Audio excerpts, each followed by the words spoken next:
Howdy, howdy, howdy, ho! You ready to go?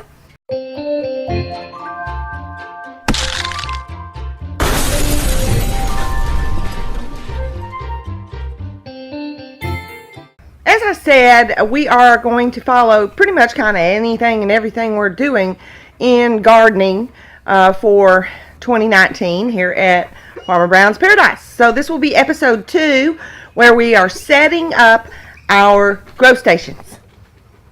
In preceding years, I have always done my grow tables and all my lights, all my setup upstairs. A little bit in the laundry room on a table my husband Randy built.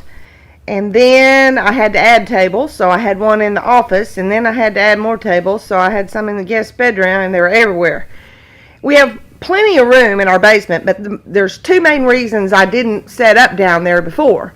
First being that at some point in the process of growing, as the seedlings are getting transplanted, I like to water them with compost tea. Well, I brew my compost tea in my greenhouse, which is obviously up outside, and I brew it in a 5-gallon pail. So it was just easier to have it close by and not have to carry all that stuff downstairs to the basement. We have a spiral staircase down to the basement, and carrying all that stuff gets really heavy. The second reason kind of relates to the first, and that's because I have problems with my knees, and it really hurts to go up and down the stairs several times a day. But now we have a solution.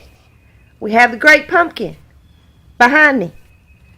My sweet husband Randy got a really good deal on that last year, and now all I have to do is load up what I want to load up and drive her down.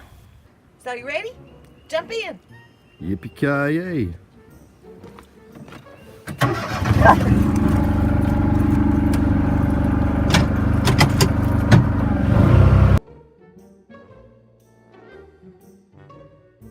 We have arrived. Everything's a bit of a mess down here right now, but if you'll remember back, this is where we built our reclamation box and my prep table that has a sink in it.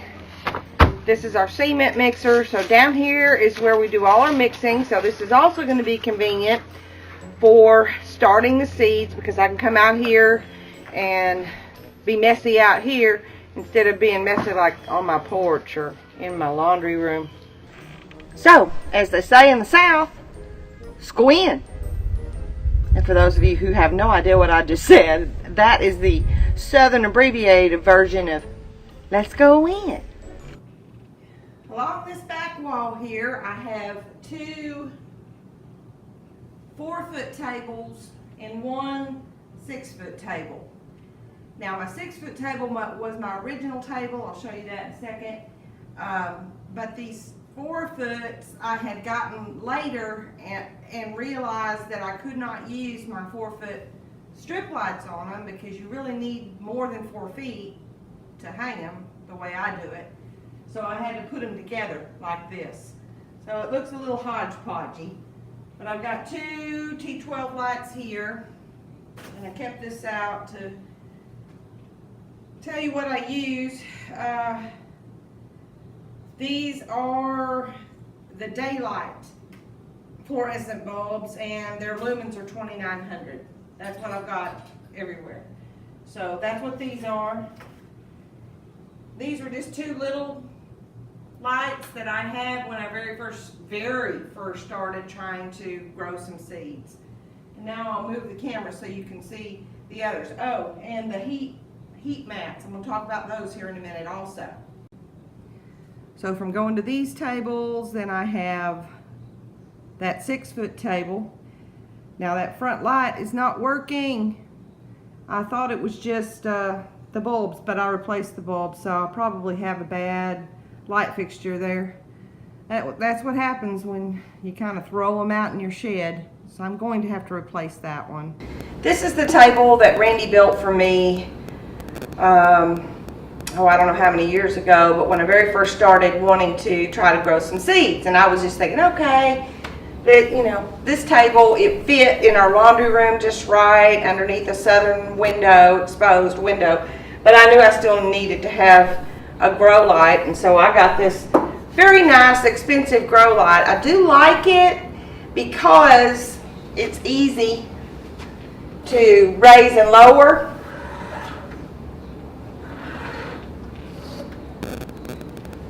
But it's expensive. So that's why I started building my own little light stands using some shop lights. Now, your lights need to be on initially when you're very first starting your seedlings have come up.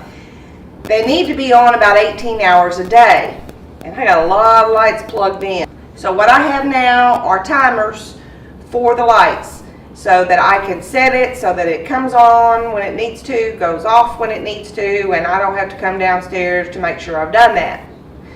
Remember, your plants need darkness for a certain amount of time as well.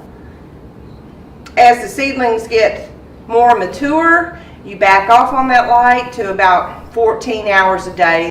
And so, of course, eventually it's less light than that as you're hardening them off, because then they're only getting the sunshine and transplanted out. They're only getting the sunshine, the amount that you have for the day.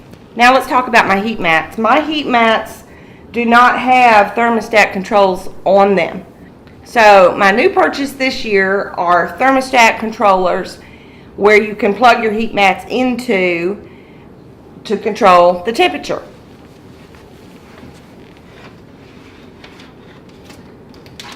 Here it is, and I've got 3 plugged into it. It just has 1 plug in it, so I've plugged in a splitter and plugged in 3. I hope that will work all right. But the way it works, you can set what temperature you want it to be at. I just plugged them in, so right now they're not real hot. They're at 68.9 degrees Fahrenheit. But that's really not probably very accurate, because here's the probe, and I just had it suction cupped up here, so it was probably just measuring the air temperature. You take this probe and you put the probey part down in your net cup in the potting mix, and it will measure how hot it is. You can also use the suction cup, and you can just suction it to something. So when I'm doing my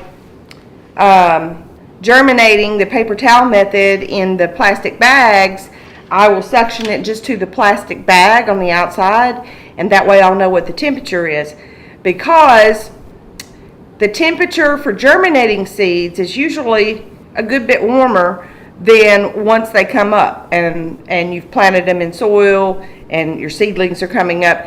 There are different temperatures for germinating the seeds versus growing the seeds. And over here is my other one where I have 3 more set up, and then these 2 are an extension cord to another one over on another plug over there. If you're interested in the charts for germinating the seeds, the temperature charts, and what temperature they should be when they're seedlings as they grow, I have those charts on an article in my blog on Seed Starting 101. You can find my blog pretty easily. It's just farmerbrownsparadise.com, farmerbrownsparadise.com, and I also have it in the description link under the video. These lights, unlike my professional light that I can raise and lower easily, what I've done to be able to raise and lower them, they come with a chain that you can see is this long, and I've added some just regular other chain to my chain, and I attach it with an S hook, and that way I can raise and lower them. If you're interested in knowing how I constructed these lights, it's really simple. I mean, I truly did it myself. Mr. Farmer Brown did not help. I have a video on this very thing, making your own grow lights. So remember, bye, and have a good one, y'all.